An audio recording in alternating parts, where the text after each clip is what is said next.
మీ అందరి మీద మీ నియోజకవర్గం యొక్క బాధ్యత ఉంది. నాకు కూడా నా నియోజకవర్గం బాధ్యత కూడా ఉంది. నా నియోజకవర్గాన్ని నేను అభివృద్ధి చేసుకుని రాష్ట్రం కోసం ఒక ప్రణాళిక తయారు చేశాం.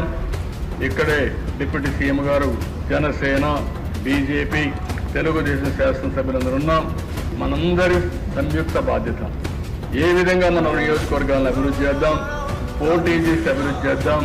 ఆల్ ఇండికేటర్స్లో మనం ముందుంటాము. దానికి శ్రీకారం చుట్టండి.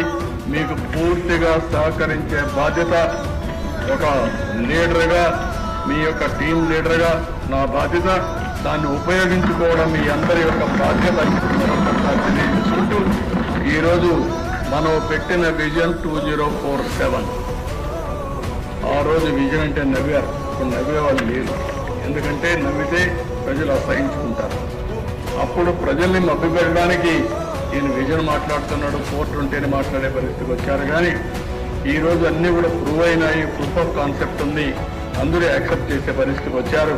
నేను ఒకటే చెప్తున్నా, ఏది అసాధ్యం కాదు, సాధ్యం. అది సాధ్యం చేయడానికి మనం ముందుకు పోతున్నాం.